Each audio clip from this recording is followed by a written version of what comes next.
Today is Saturday, January 30, 2021. It's episode 160, the 39.6 show. GameStop trades were halted and reopened. This is 39.6, Facebook and YouTube Live Finance Show. The show that teaches high earners like yourselves how to make your money work for you so you don't have to work for your money. We talk general investing, taxes, real estate syndications, Airbnb, paying for childcare, paying for college, and even the car you drive. Today's episode will continue this GameStop saga from where we left off. All right, so on Thursday, and I had discussed this a little bit during that session in episode 159, with all the volatility,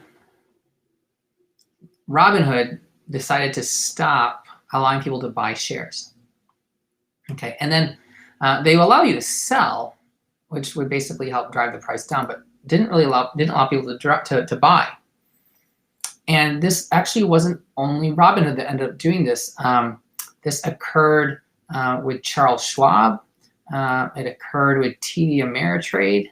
I believe I don't actually have accounts with any of these, but it was at multiple locations, and it was not also just GameStop.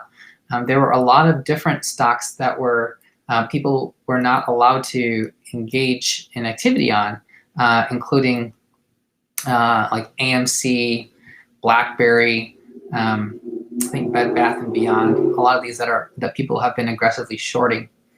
And yeah, Bed Bath & Beyond, I was thinking of Bath & Body Works the other day. Bed Bath & Beyond is the store where you buy like bed and bath products, not all those lotions.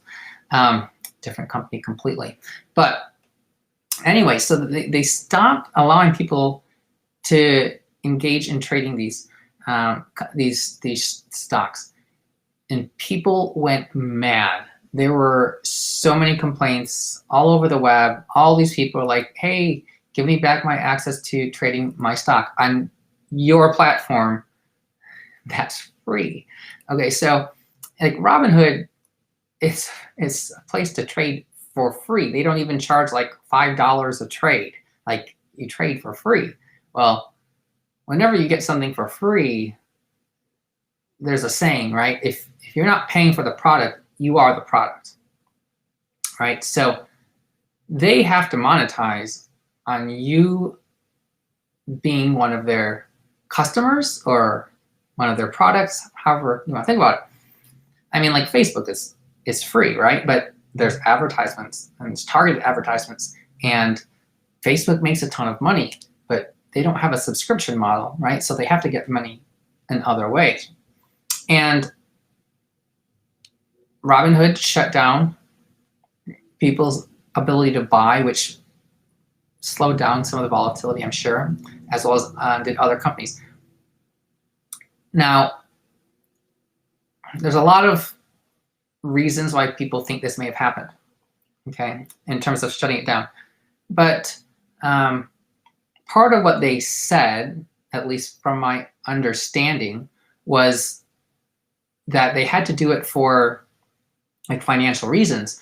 Like they're a company that allows people to execute these trades, but a lot of people who are trading on Robinhood have they call margin accounts, where you're buying on margin. You're buying with borrowed money. Okay, it's like you have a credit in your account, and you're using that money, although it's not actually your money. They haven't taken money out of your like cash account. And so technically they have to be able, the company has to be able to cover like a certain percentage of the trades that are being executed because of the risk that a person who's a customer might not actually be able to pay the cost of an option trade gone bad, especially gone badly, especially if it's super expensive. And if you remember, what was it? Ocean's 11 in the movie? Yeah, I think it's Ocean's 11, not 12. I think it was Ocean's 11, and they have the big like boxing match. The reason why they chose that particular event to steal all the money from the vault is because the vault has to have enough money for a percentage of the amount of all of the betting that happens. And it was like a big boxing match. So it's a day where there's going to be a lot of bets. And so on that day, that vault would need to be stashed with a higher amount of dollars. It's the same idea. Robinhood or other companies need to have a certain amount of liquidity, a certain amount of capital, cash, in order to safely allow people to trade. And if they don't, then like they're in violation of whatever. So that was one of the explanations, right? Although it's weird because if that was really the issue, not everybody was buying or trading on margin. A lot of people were, but a lot of people were not. A lot of people were actually using cash in their accounts. So it doesn't necessarily make sense to me why it would apply to everybody unless maybe something else was going on. Now, there was something else that happened. Robinhood took like $1 billion of cash, I think it was on Thursday, from investors or places. I think because they were strapped on liquidity. And so that really might have been at least part of the issue, where they did not have the liquidity for the amount of trading that was happening, and to the extent that because if the stock goes up a lot or down a lot, these option expenses can get very fast, very, very big. So that was probably at least a bit of it, because you don't just get $1 billion from people like overnight unless you need $1 billion. Now, there was a lot of criticism when this happened.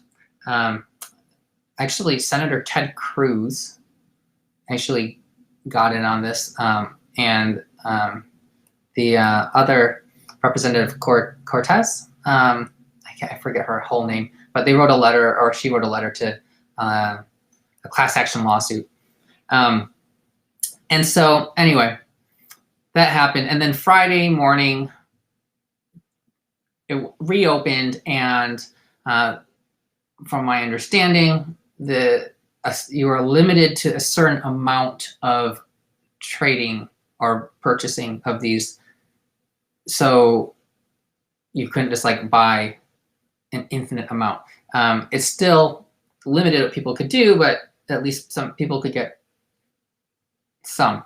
But you know, as individual retail investors, yeah, we're not in control of a lot of these things because we are going through other companies to do these trades, right?